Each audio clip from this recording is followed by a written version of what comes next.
Hi friends, പുതിയൊരു വീഡിയോയിലേക്ക് എല്ലാവർക്കും സ്വാഗതം. മഹാരാജ എന്ന വിജയ് സേതുപതി ചിത്രം നമ്മളിൽ ഭൂരിഭാഗം പേരും കണ്ടിട്ടുണ്ടാവും. നമ്മളിൽ ഭൂരിഭാഗം പേർക്കും ഈ വർഷം ഇറങ്ങിയ ചിത്രങ്ങളിൽ വളരെയധികം ഇഷ്ടപ്പെട്ട ചിത്രവും ഇത് തന്നെയായിരിക്കും. 2024 നെറ്റ്ഫ്ലിക്സിൽ ഏറ്റവും അധികം ആളുകൾ കണ്ട ചിത്രവും മഹാരാജ തന്നെ. നമ്മൾ ഭാരതീയർക്ക് ഓരോ ദിവസവും ഞെട്ടലുണ്ടാക്കുന്ന വാർത്തകൾ കേൾക്കാനാണ് വിധി. ഇന്ന് രാവിലെ ഉറക്കമുണർന്നാൽ നമ്മൾ കേൾക്കുന്നത് പീഡന വാർത്തകളും പീഡനത്തെ തുടർന്നുള്ള കൊലപാതകങ്ങളുമാണ്. ഒരു ദിവസം പോലും പീഡന വാർത്തകളില്ലാത്ത ഒരു പത്രവും നമ്മുടെ കൈകളിൽ എത്തുന്നില്ല. അതാണ് യാഥാർത്ഥ്യം. നമ്മുടെ രാജ്യത്ത് നിയമവും നിയമവ്യവസ്ഥകളും ഉണ്ടെങ്കിലും അവ പലതും ദുർബലവും കാലഹരണപ്പെട്ടതുമാണ്. പിന്നെ പണവും സ്വാധീനവും ഉണ്ടെങ്കിൽ കീഴ്മേൽ മറയ്ക്കാൻ പറ്റുന്ന ഒരു സിസ്റ്റം കൂടി ഉണ്ടെങ്കിൽ സാധാരണക്കാരന്, പാവപ്പെട്ടവന് എവിടെ നീതി ലഭിക്കാനാണ്? എന്തുകൊണ്ട് പീഡനവും അതിനെ തുടർന്നുള്ള കൊലപാതകങ്ങളും കൂടി വരുന്നു എന്നുള്ളതിന് ഒറ്റ ഉത്തരമേ ഉള്ളൂ: ഈ ദുർബലവും കാലഹരണപ്പെട്ടതുമായ നിയമങ്ങൾ.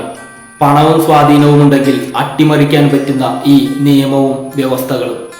സ്വതന്ത്ര ഇന്ത്യയുടെ ചരിത്രത്തിൽ ഒരു സ്ത്രീയെ പീഡിപ്പിച്ചതിന്റെ പേരിൽ ഒരാളെ തൂക്കിലേറ്റിയത് നിങ്ങൾ കേട്ടിട്ടുണ്ടോ? എന്റെ പരിമിതമായ അറിവിൽ അങ്ങനെയൊന്ന് ഒറ്റ തവണ മാത്രമേ നടന്നിട്ടുള്ളൂ. ഒരേ ഒരു തവണ. 2012 നടന്ന ഡൽഹി ഗ്യാങ് റേപ്പ് കേസിലാണ് അവസാനമായി ഒരു സ്ത്രീയെ പീഡിപ്പിച്ചതിന്റെ പേരിൽ ഒരാൾക്ക് തൂക്കുമരം ലഭിക്കുന്നത്. അത് 2020 മാർച്ചിലായിരുന്നു. ഇനി നമ്മുടെ വിഷയത്തിലേക്ക് വരാം. നേരത്തെ പറഞ്ഞ കാര്യങ്ങൾ തന്നെയാണ് മഹാരാജ എന്ന ചെറിയ സിനിമ ഇത്രയധികം സ്വീകരിക്കപ്പെടാൻ കാരണം.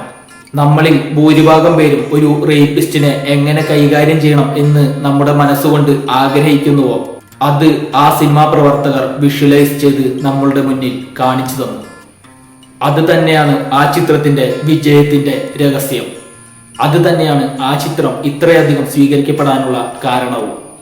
മാറേണ്ടത് ഇവിടുത്തെ നിയമമാണ്, ഇവിടുത്തെ നിയമ വ്യവസ്ഥയാണ്, ഇവിടുത്തെ കാലഹരണപ്പെട്ട സിസ്റ്റമാണ്.